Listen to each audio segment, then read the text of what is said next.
Hey everyone, how's it going? We're talking about bipolar advocacy today. I'm Rudy Caseres. Welcome, welcome, welcome. I appreciate everyone watching on YouTube, and thank you all for showing your support so far. If you haven't already, like this video, subscribe, do all the cool things. It really helps it out. And without further ado, this is my shortest intro ever because we got to get into the meat and potatoes. Let's get into our panel. Here we go, everyone. Wave hello. Awesome, awesome, awesome. Let's bring on our first panelist. Without further ado, tell everyone who is Erica Kendrick.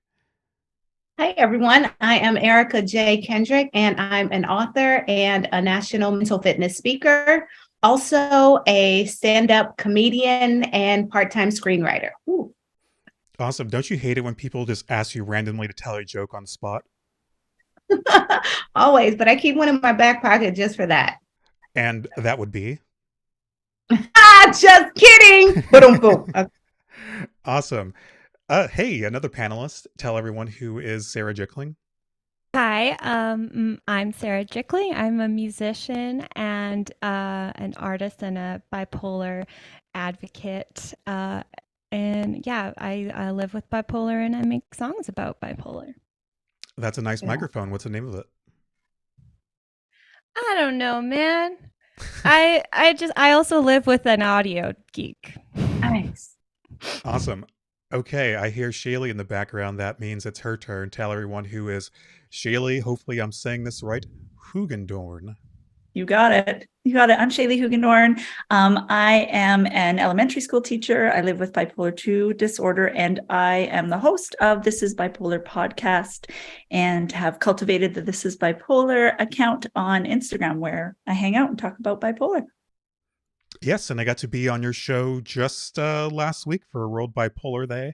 That was awesome. I'm glad I got to be on. I've been on that show twice. Yeah. So hopefully a third time is coming up. Hopefully some of these other panelists will get to be on your show in the near future. I would love that.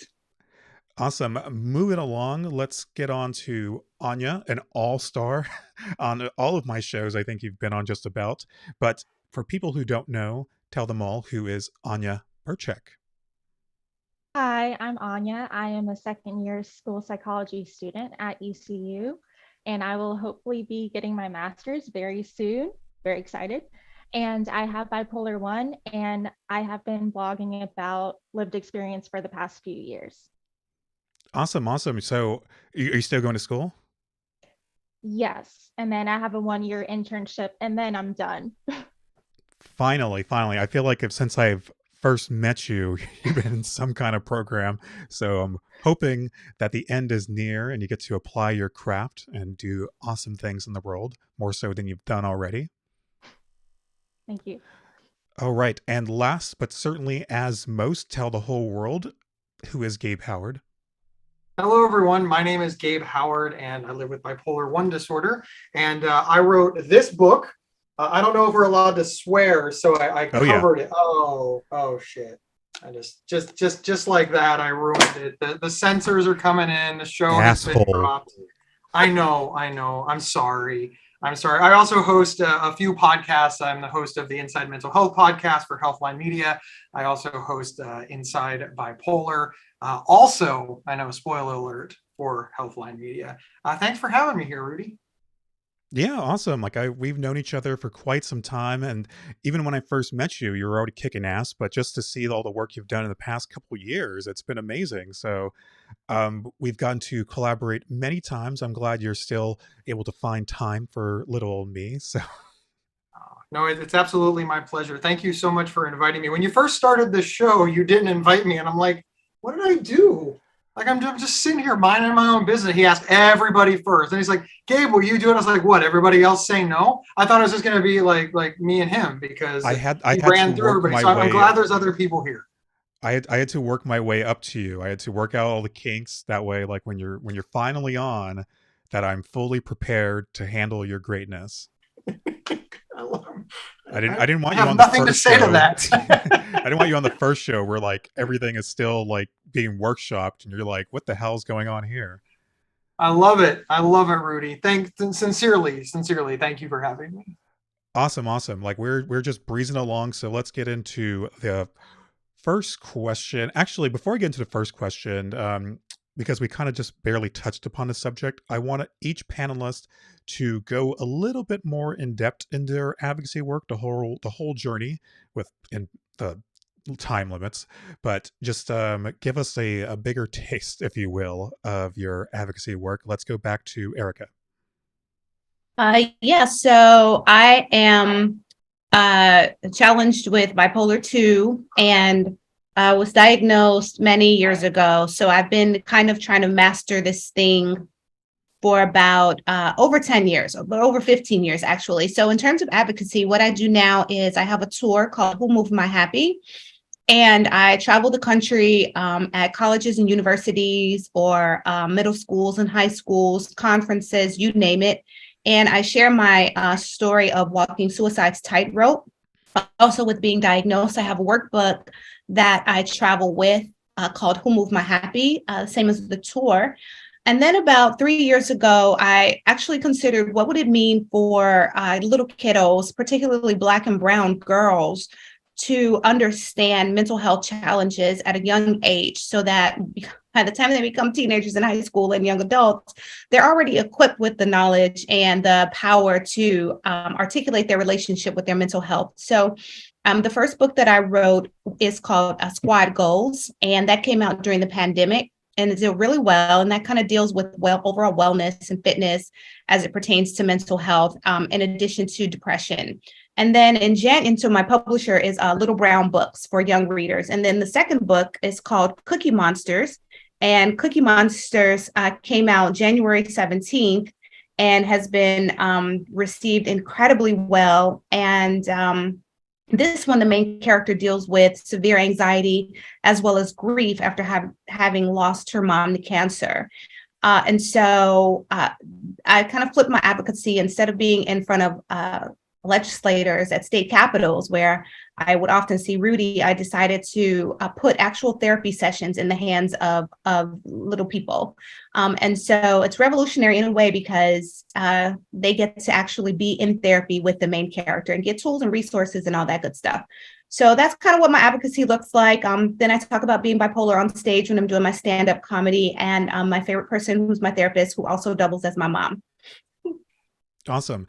And let me ask you, when you're truly down in the dumps, did you imagine that you would make it this far?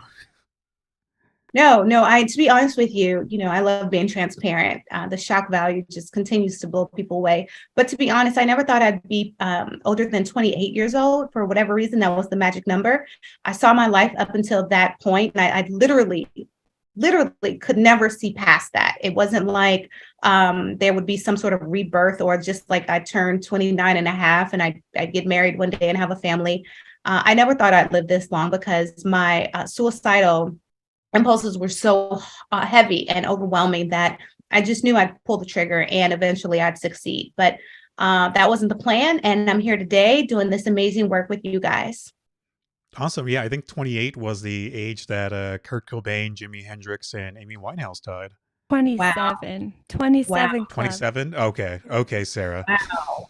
Gotta be So, picky about all right. You gotta let that one go. But all right, let's okay, wise ass. Let's get to Sarah. Yeah, so I'm a musician. I spend so basically, yeah, I live with bipolar type 2 as well. And I guess I was diagnosed at this point quite a while ago. My main source of the way that I do advocacy is through my music. So I have my first album that I wrote after getting diagnosed and treatment is called When I Get Better, and it's about my experiences with bipolar and all the things that come with it. And then my most recent album is called The Family Curse, and it's about intergenerational trauma because, as most of us who have bipolar know, it's genetic. So most people who have bipolar also were raised by people with bipolar usually undiagnosed, or at least not treated very well. So that's what the family curse is about. And then I have a new song coming out like in next week, and it's about my experiences with ADHD, but it also my experiences with bipolar as well. I used to tour around with the BC Schizophrenia Society and educate kids, teenagers, about psychosis and mental health. We went to high schools all around BC. If you know BC, it's really big. It would take forever. And that program is not around anymore due to the pandemic, but I still really feel passionate about speaking out about this stuff. So I really appreciate you having me here. Awesome. I can't wait to listen to the new song. And if it doesn't come out next week, you can just attribute it to the ADHD. Yeah. All right, let's move on to Shaylee. Yeah, so I was diagnosed in 2010 and started doing advocacy.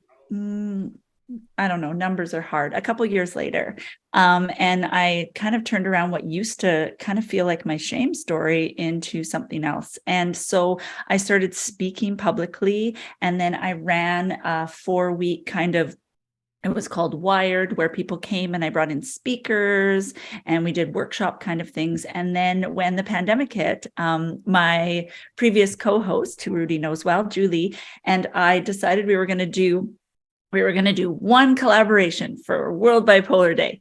And then the pandemic hit and we started talking. And then like 4 hours later, we had a show.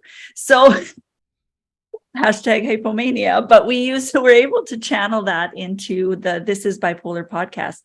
And we thought maybe our moms and our friends would listen, but it's actually become really big and cool. And I have a lot of folks reach out. I just want to educate and I just want to help people feel less alone. And I knew when I was diagnosed in 2010, there were not a lot of faces and faces doing well online. And so my hope is to just show up and be authentic. And a lot of people have come along the way. Yeah. And what was going on between that 10-year period of being diagnosed and actually doing This Is My Bipolar? Were there side, I guess, like different kinds of advocacy you were doing and side projects and like detours? What was going on there? Yeah. So, well, I think that I do advocacy I'm a substitute teacher. And so I advocate all of the books and the things I bring in my teacher kit are always to do with mental health. And so but then also I spoke at a lot of like women's retreats or events. And then I did a couple courses. I've spoken in a lot of faith communities about how to do better when we talk about mental illness. And so it was a bunch of different things and interviews, and I've written for blogs and such. And then, This Is Bipolar was something that Julie and I put together, and then she's gone off to write another book, and I've kept it going for the past, I think, almost 3 years. So, yeah, and it's so fulfilling. People are like, isn't it hard to talk about hard, things all the time and serious mental illness? But it just brings me so much joy because I just feel so less alone. And I feel like every person that I bring on the podcast, they just feel like new bipolar besties. So yeah, that's what I've done. Yeah, awesome. Like me too. I could talk about this stuff all day.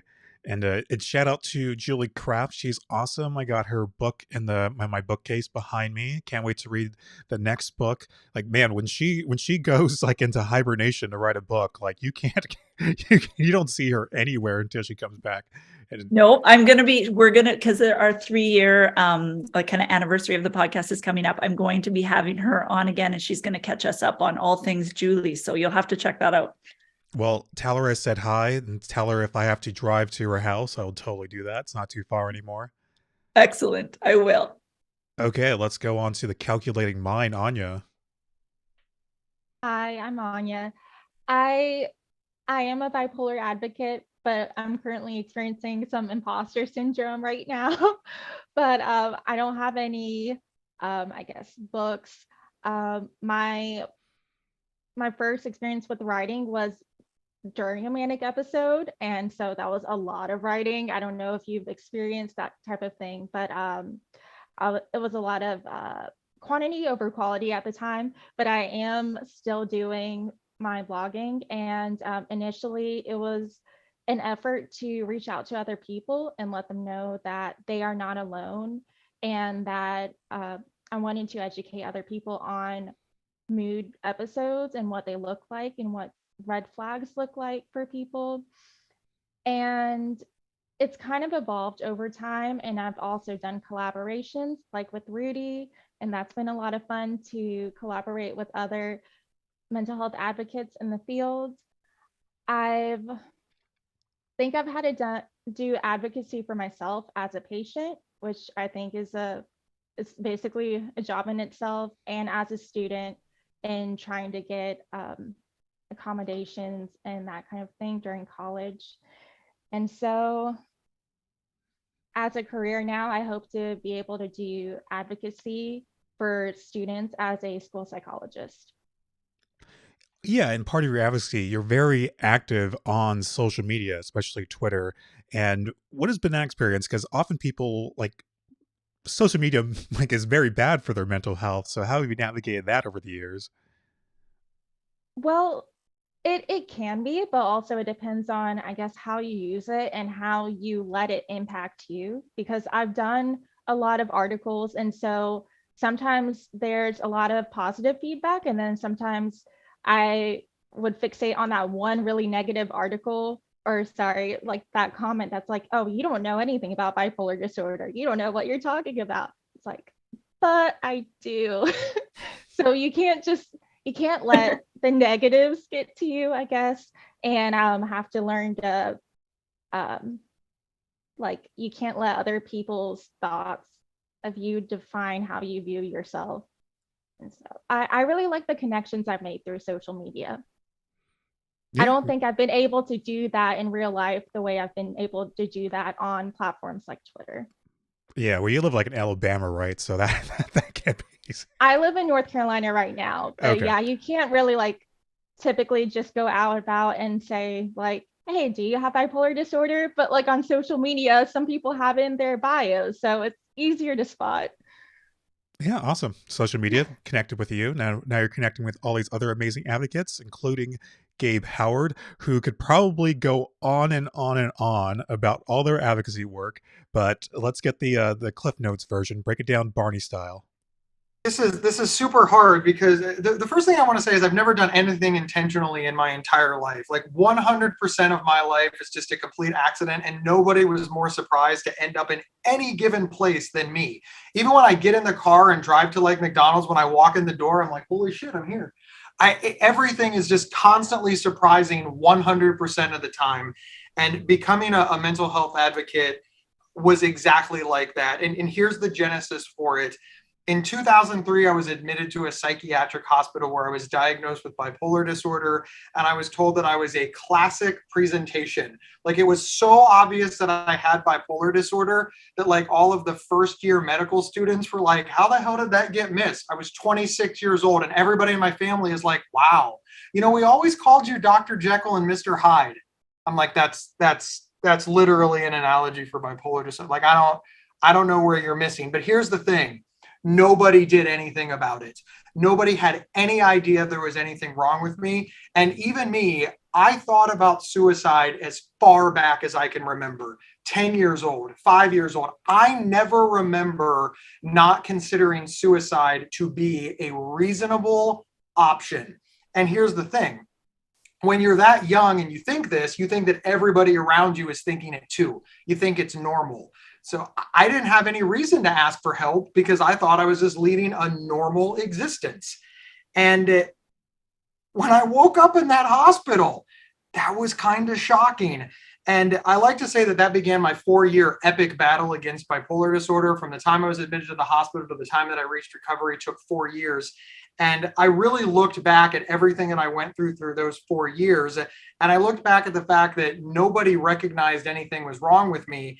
And here's what I thought. I thought, here's the thing. This is education. Like, it's not, my family are not assholes. They wanted to help me. They loved me. They were present. They were there. They just didn't know any better. So I thought, okay, I'm just going to go explain it to everybody. This should take, like, I don't know, a few months. I'm pretty loud. I'll just sit America down. I'm going to ignore Canada. There's other people that can handle Canada. I'm just going to sit America down, be like, listen, y'all missed this. Here's the information that you need. We're good. Honest to God, I thought this would be like, I didn't think this would be a career because I didn't think there was enough to talk about. I thought this was like an afternoon. It's taken longer than I thought. But hey, it's a good job, I guess. Get to meet nice people. Would you consider yourself rich? Rich, monetarily, no. But just in case the people I love are watching, yes. So much so. I love you, honey. No, she's not watching. I love my dog, but he doesn't understand anything. My mom stopped watching a long time ago. She's heard all this before. Just, in fact, I could put like a Gabe face on everybody in my family and they could give you all the Gabe answers. That's how long this has been going on. So, oh, wait, your original question. No, not rich. But, I've got like squeezy toys. There you go. Okay. All right. Well, we'll keep it that for now. Spinner. I mean, those aren't cheap. This metal. Okay. Not like the plastic ones. All right. Let's move on for that. Let's get into our first question. What are some challenges and rewards of being a bipolar advocate? I know we touched upon that a little bit, so let's start picking up the pace and let's go back to Erica. Some challenges of being an advocate. Well, one thing I will say, I've been doing this work for about 15 years now, and things have gotten progressively better relative to folks embracing the conversation around mental health, mental illness, mental health challenges, disorders. But the pushback is still a challenge because it's not something that people find to be exciting or warm and fuzzy, or something that's going to get students or college scholars or audiences of thousands like in a jam. Like, yeah, it's not like bringing your favorite musician on stage to rock out. So the pushback has definitely been a challenge over the years. Additionally, I would imagine for people in general, sometimes these conversations can be triggering for the speaker. I haven't had that experience yet, but I've heard several folks share that in circles like this, where we all have this common experience. Luckily, it's not for me. I use it to heal and to constantly remind myself of the stuff I need to be doing to stay anchored in my happy. Some of the benefits, the upside of being an advocate is what I just said, the healing for me. And I do recognize that it does not always fall out that way for everyone, but I'm always reminded to give myself tons of grace, because as I share my story of being bipolar and what that means and how that's negatively impacted my life, I also get to say, being on the other side now, armed with resources and tools and relationships and networks, that's a tremendous bonus. Because as much as I still think about suicide, because I'm one of the people that still grapples with it, it never for me just goes away. I'm reminded that, wow, my life is so much fuller, so much more beautiful. I'm much, much richer in love and in relationships with people I never would have met not having done this work. So that's an upside. I mean, significantly so. And then I would also say, I just launched, the paperwork came in actually this morning. It's called the Happy Academy. And that's the educational arm of the mental fitness company that I have. And that's in schools, primarily elementary, since the middle grade books have come out. And seeing little Black and brown kids actually embrace this and for the first time have that light bulb go off where they feel like, oh my God, there is a reason why this is the behavior that I exhibit often, or these feelings surface, or I'm not alone in this thing because I can't talk to my mom, or I can't talk to, or there's so much shame or the stigma, or seeing them say, thank you. Now I understand what it is about me that makes me this way. Also having them say, now I know that I'm not alone. Seeing the flickers of hope in their eyes. I was at a school Thursday and Friday and I was in front of 5th through 8th graders. And we cried together. The principal had warned me that these kids were going to be tough. They're going to be tough, Erica. These kids come from hard places, Erica. Get ready. And I was like, okay. And we laughed our butts off. We cried because this shit is funny. I mean, some of this stuff is just like, what did you just say? Right. And so that's definitely probably my favorite part of doing this kind of work, is impacting the littles, and seeing those light bulbs go off for the first time, where they can say it's perfectly okay for me to not be okay. I didn't know that. I have permission now to live in my truth, but also the resources, the tools, and the strategies to get closer to being okay, so I can stay anchored in my happy. Yeah, and I'm glad both you and Gabe talked about suicide, because I believe that bipolar doesn't exist in a vacuum. So to be a bipolar advocate, you also must be a suicide prevention advocate, or a human rights advocate, a youth mental health advocate, because we're all in this together, and like we might have different experiences, but it all comes down to we're all crazy and we need to stick together. So thank you for all you do, and thank you for sharing your story. Let's move on to Sarah. Unmute. Do I make noise? Keep going. You're good. I'm okay. Sorry. I would say that for me, one of the hardest parts about being a bipolar advocate is that people think that you should do it for the love of, like, you want to make the world better. And yes, I want to make the world better 100%. And like, it is really important to me that, like, yeah, teenagers in the middle of nowhere know about psychosis and know what it means to potentially have bipolar disorder or something else. Like, I really do believe all that stuff is super important. And so sometimes people can take advantage of that. And be like, okay, well, you could do this for free, right? And very often, like, I'm sure in the States, and I mean, definitely in Canada, it's very hard to get onto disability. So it is quite hard, I think, to like be able to support yourself, and also to ask for what you're worth, because people do sort of think, oh, you owe this to the community. However, I would say the best part of doing it is that you do is all those things that I just said. So it is really lovely to like reach out to people. And like when I was first diagnosed, my doctor said, oh yeah, it's bipolar disorder type 2.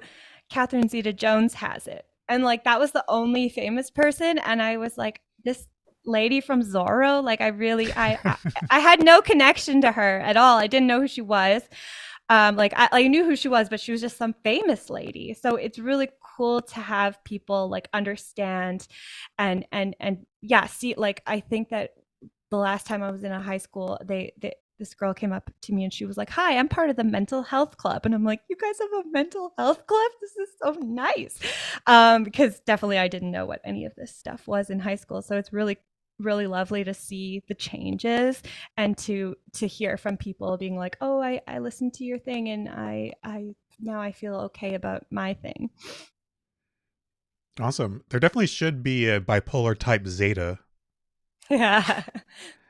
So, okay, so off topic, but in Canada, do you say Z instead of Z? Yes, we do. And so here's something that I will say. The Gen X was invented by Douglas Copeland, who is from Canada. He's from Vancouver. So technically it should be Gen Z. Well, that's neither here nor there. Let's get on to Shaylee. Yeah. So the hardest part probably would be just talking about it every day. There's like long periods where of euthymia, where I don't think about bipolar disorder all the time. And so when I show up on Instagram every day, it just reminds me. But also that's such a beautiful thing too. Another thing that is really hard is that it can be lonely being an advocate. It can be like I that's why I love getting to talk to you, Rudy, and talking to other advocates, because it can be lonely to be the person that people come to, and it can be lonely like doing a podcast, even though you're talking to other people. I don't know. Sometimes I just feel lonely in the work that I'm doing. And you have a lot of people thank you, which is beautiful, but you're like, come along with me, speak with me and for me as well. But it definitely is outweighed by positive. I just find that the podcast and Instagram is just such a space it's almost like my journaling. It's a space where I can show up like my full self. I'm like my quirky self. I do, sometimes ridiculous reels speaking. And I love finding creative ways to speak about bipolar and speak about stigma. And, one of my favorite posts and strings that people responded to was, what is one of the wildest things you did, or what is a project you started when hypomanic or manic? And even though it is serious and some things, that have been done have destroyed lives, there are some things that we can find some humor in. Like, I talk about buying things off infomercials in the middle of the night, right? Or other people talk about projects they've started. And so just being able to find that balance about talking about hard things, but yet, having some humor. And then the biggest thing is just connecting it. Sometimes it takes me a long time to get back to all the messages, but every single message just touches my heart. And especially the ones from folks that love people with bipolar disorder, that they're there to learn and they want to support their people as best they can. And I just love that. And many younger folks, I'm really excited that younger folks are getting diagnosed, because I was like 33. And so just seeing that it's a little bit more understood. And I have teenage girls, and one of my daughters did a project on bipolar, like in front of her peers. I was like, that's awesome. She'll tell them, oh yeah, I can't hang out Saturday that time, I'm going to therapy. And I'm like, this warms my heart. We have a long way to go, but yeah, I'm inspired by that. So yeah, it's, a lot of people thank me for it and make me feel really good, but I'm like, here's the secret. It's like so powerful for me and so healing for me, because I think a lot of people think that, you get a diagnosis, you get medicine and it's over. And I love that there's a space to talk about, like, yeah, I'm okay-ish.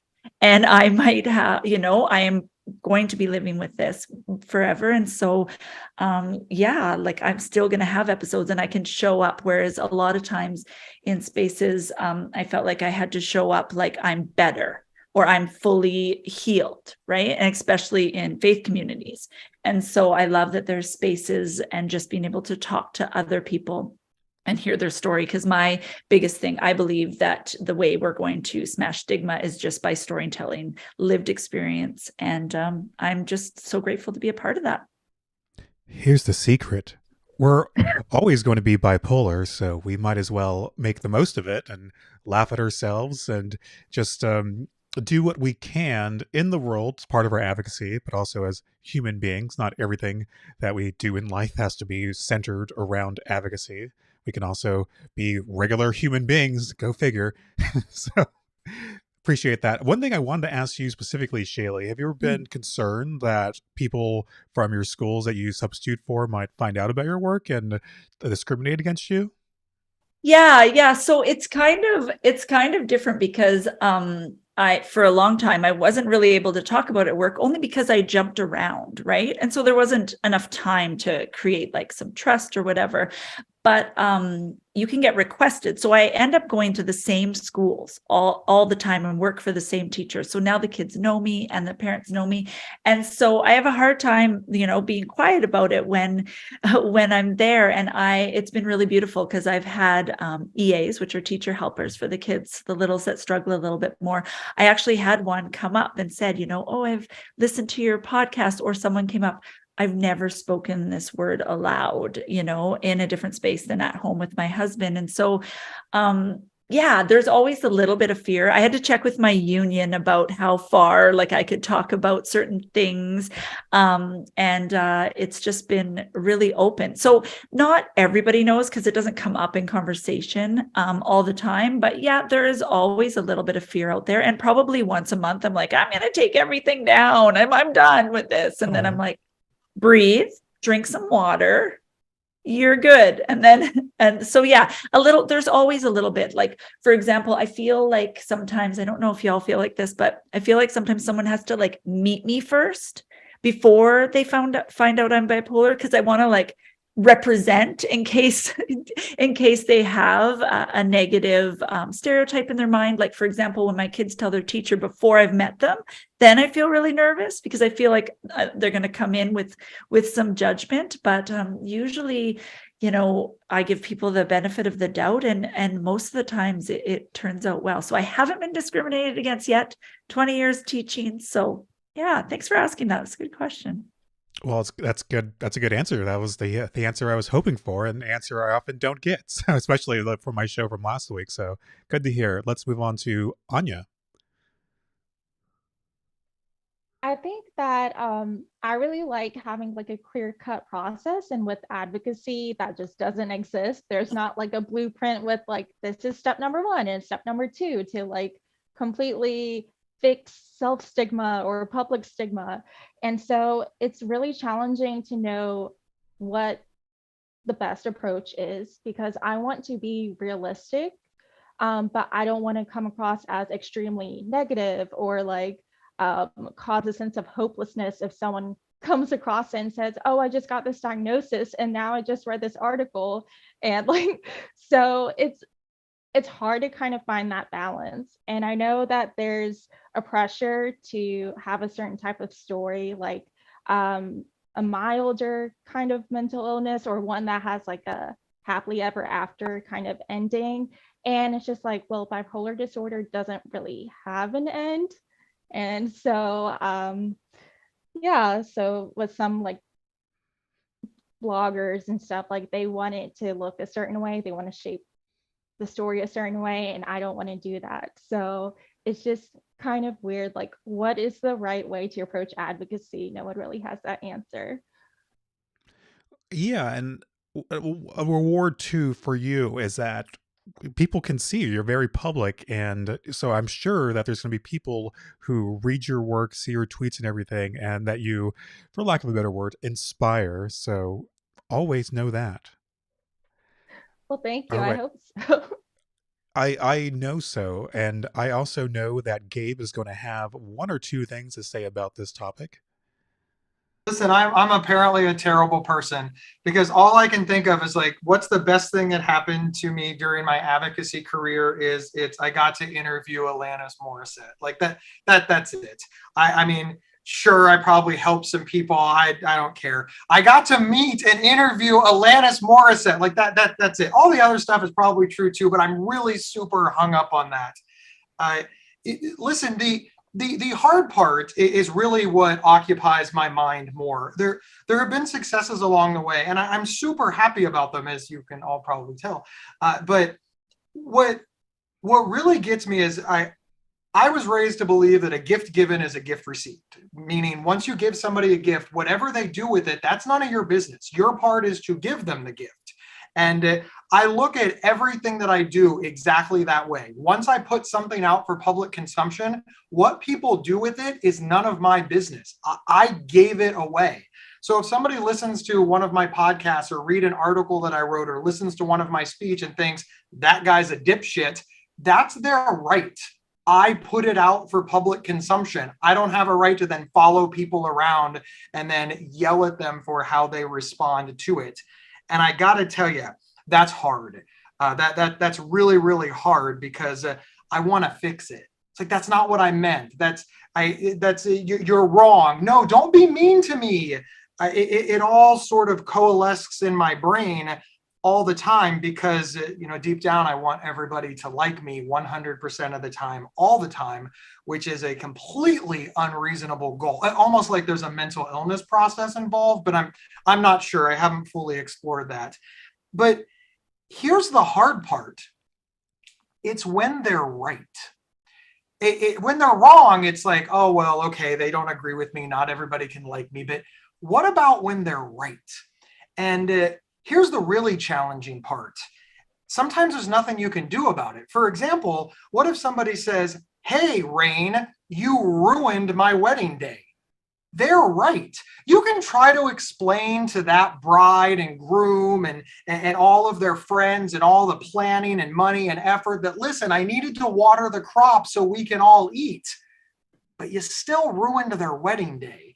And I find these all the time. I call it it can be two things, where people are like, Gabe, this really did X damage. And I'm like, right, but over here it helped. I got nothing. And then I just sit with it and ruminate on it and try to fix it, which is stupid, but it's nevertheless what I try to do because I feel that I bear some responsibility for this. And I don't want to put out misinformation. I don't want to lead anybody wrong. And I got to tell you, especially in America in 2023, you're not allowed to be in the middle anymore. I used to think that being moderate meant that both sides liked you. No, being moderate means that both sides hate you. So it's super difficult. And nevertheless, this is the lane that I have picked, no doubt, because I have a serious and persistent mental illness. Yeah, and definitely, as you know, one of the challenges like that I see a lot for you is people just calling you out because like you used the wrong language or you refer to yourself as bipolar, like really petty stuff. Like the stuff that we're talking about is the real stuff, like it's the real advocacy. And so many people get hung up on really petty stuff and it really gets in the way. And for me, like I want to do more stuff like this. I love collaboration. I love building people together and like getting people like in the same room or in the same Zoom at least and being like you're friends now. Work together, do things. And I feel like that's my gift. It took me a while to realize that. I used to be more of a rabble rouser and be scorched earth and I just got tired of that after a while because it's just like I just want to like just hang around with cool people and just not really care about like making sure I piss off people because I know that the whole like Fox News mentality, that's what gets ratings and what have you, and it's not the easiest way to be an influencer, but I love it. I love doing this, and for me this is like my preferred way of advocacy, and I wish I had knew that a lot sooner because there was a lot of dead ends along the way. It is fascinating to me, Rudy, that of all the things that I have done in my entire life, and remember, I wasn't diagnosed with bipolar disorder until I was 26 years old. I did a lot of damage to a lot of people that I am still making amends for. But the thing that I am hated most for in the entire world is that I don't like person first language. Like that, like really? I have 2 ex-wives, people, but no. Saying I'm bipolar versus a person living with bipolar, that's the thing that I am known for most. I don't get it. I don't get it. Look closely. I've done terrible things. Just hate me for one of those. It would frankly just make more sense. Well, and then also one of the rewards is that you get to be Santa every Christmas. So don't forget that. That's not bipolar related, I'm pretty sure. But you would not have been like Santa if you weren't. Like Santa Claus. I wish I had a picture now. I'm desperately looking. I got nothing. Yeah. Okay. Well, that's we're not running a joke. out of time. I do in fact dress up like Santa, just for fun. Okay. All right. We don't have much time. What was question number 2 anyway? What kinds of bodies still has work to do? Okay. I know we're running out of time, so let's just call on someone at random. How about Erica? What's the question? What kinds of bipolar advocacy still has work to do? Well, definitely in the for lack of a better word, the minority communities. Funny word because those specific communities are growing by leaps and bounds. But anyway, it's a whole other conversation. I definitely think that, Shaylee mentioned it, but stomping out the stigma, smashing the stigma, there's still a ton of work to do there so that folks feel like they can say, A, I'm not okay. And then B, what do I do to get closer to okay? Like that's so still necessary. The stigma is just very much pervasive. I see us and then it feels like it's lesser than it is, for this hour, it feels good.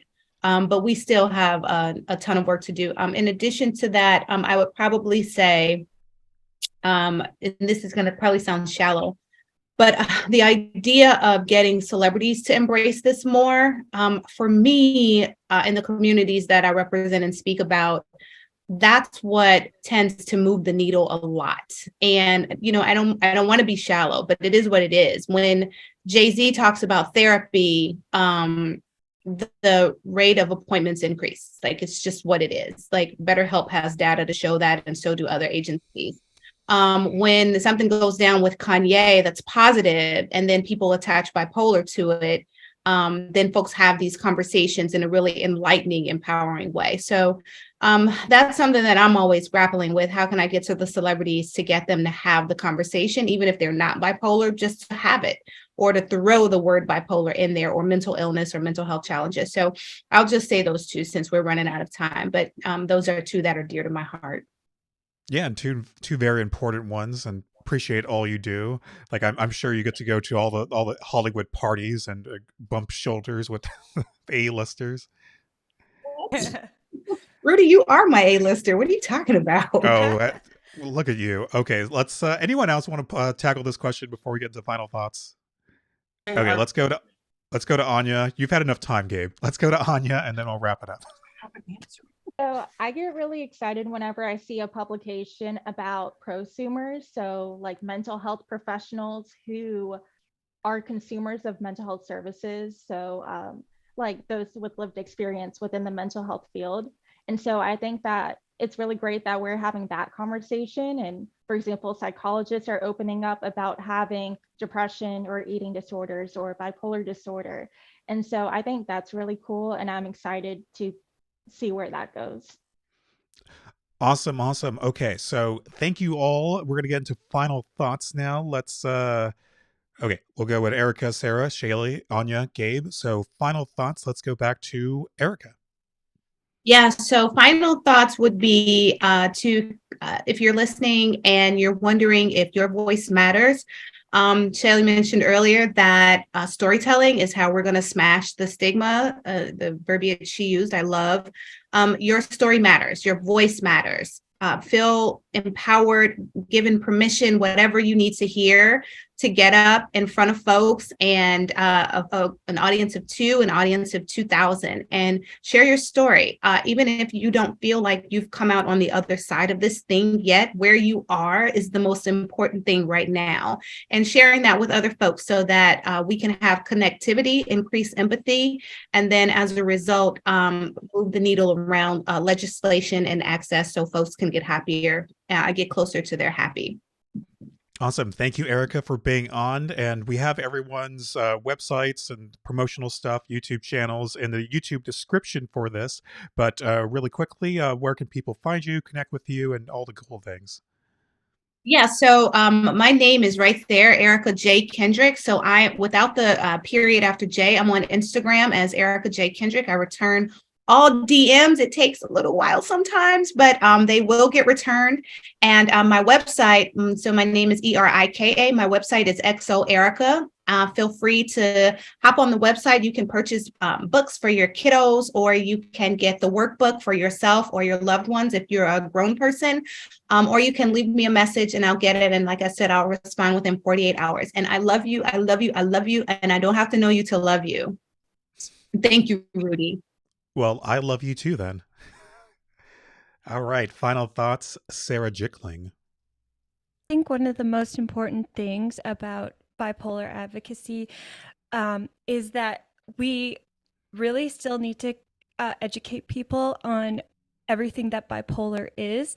And so I just want, if anyone is experiencing bipolar or somebody with bipolar and you're like, this is scary, this is terrible.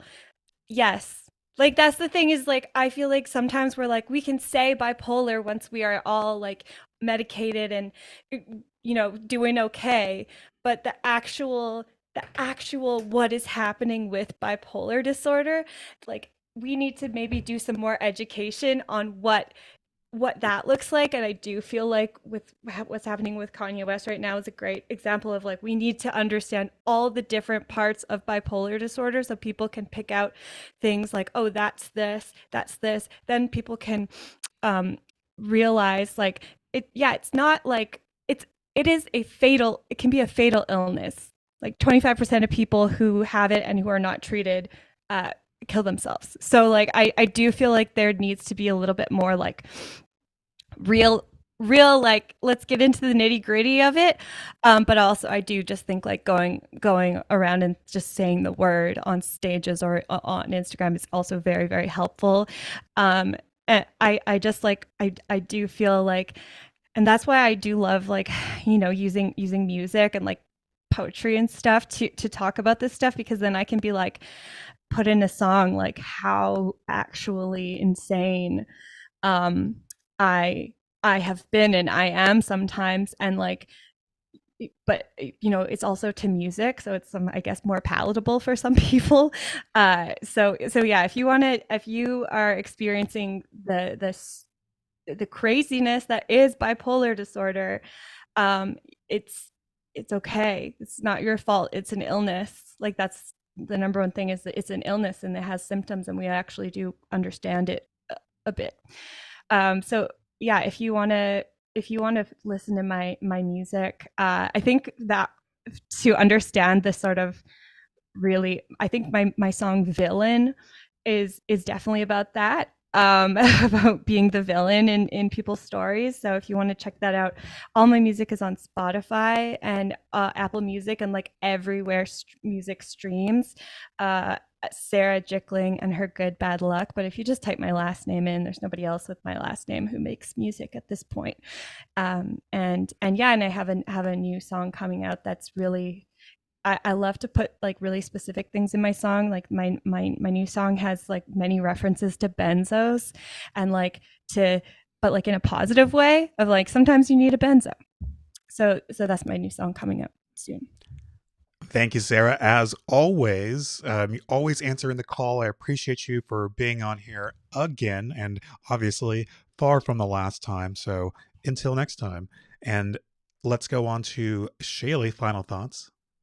Yeah, I just want to echo that. I love that you brought that up, because I struggle so much with the stereotyping, and especially in the media and in the movies. As soon as I see, like, a mom that's an artist that took off and is a bad mom and starts painting, I'm like, they're going to say she's bipolar. I'm just like, I don't know how to paint. Anyways, that's my rant about that. I think that the more stories that are out there that aren't showing exactly that, and I'm not to say that there isn't some truth in some of the stereotypes, but there are so many more experiences.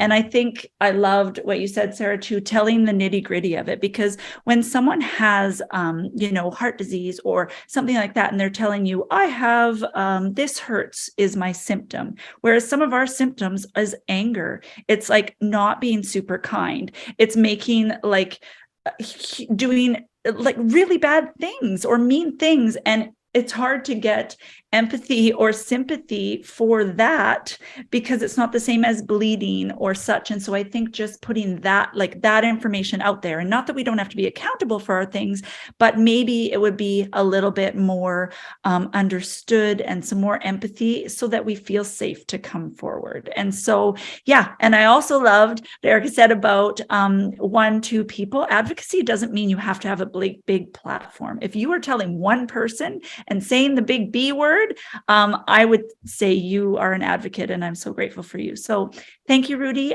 You can connect with me on Instagram, TikTok, all the places. I'm mostly on Instagram at this.is.bipolar. And also you can listen to the podcast wherever there you get your podcasts. And I suggest the Rudy one because it's so good. Both of them. I suggest that too. I co-sign on that. but they're all awesome. So check that out. And again, shout out to Julie. Hopefully, when she's back from her her hibernation writing her book, I can have her on too. So let's move on to Anya. Final thoughts.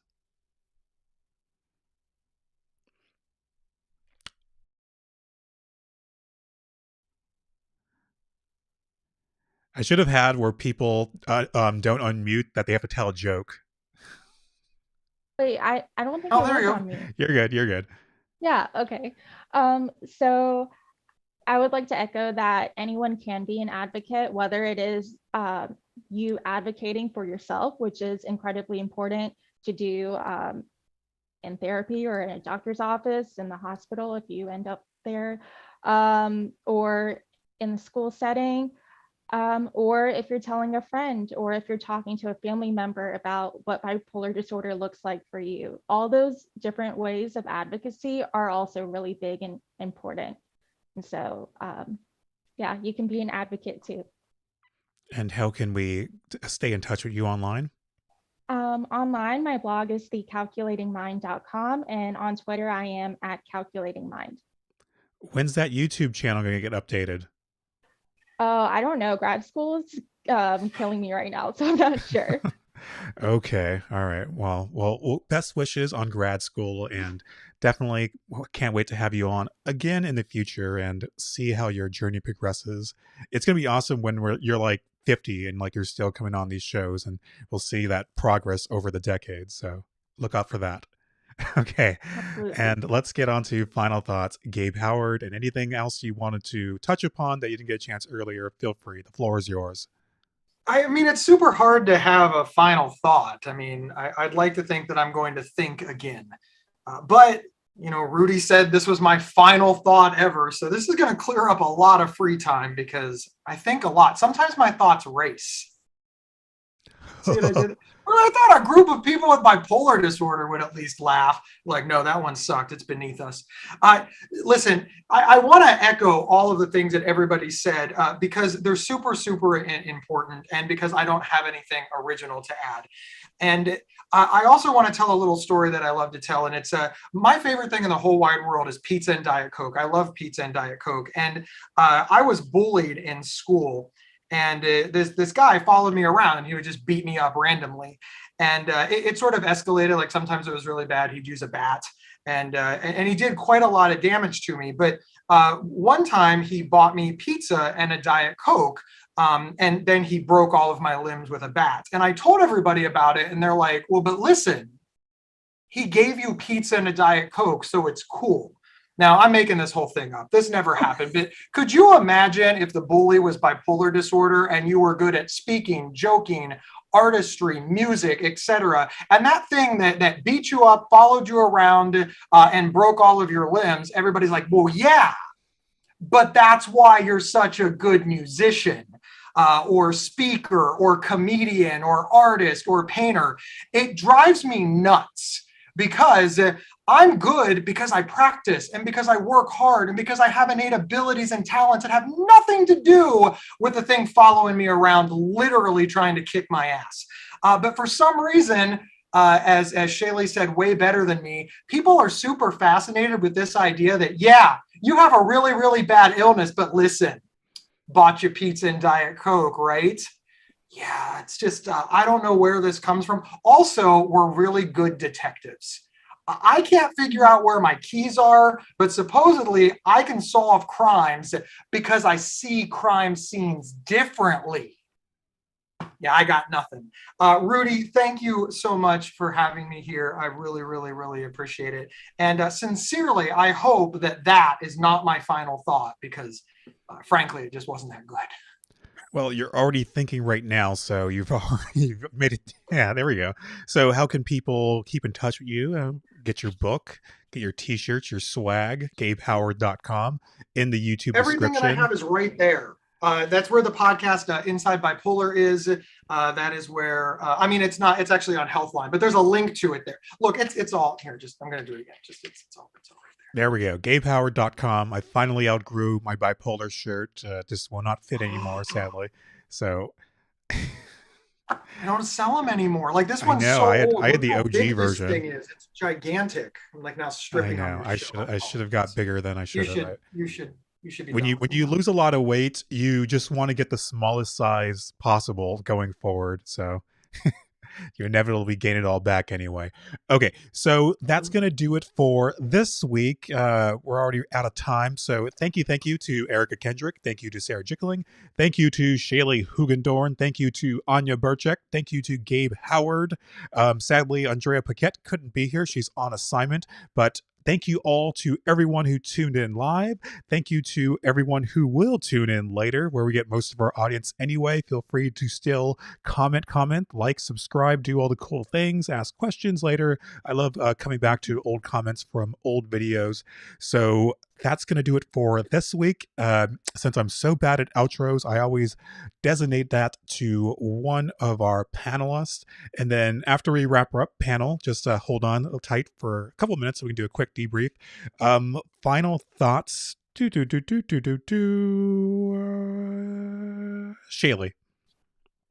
I just want to say that if you're listening and you can relate, that just know you are not alone and that your story isn't over yet and your story really matters. And so I hope that you can feel inspired or safe enough to tell your story in some way and maybe even reach out to one of us, because I know we all care deeply.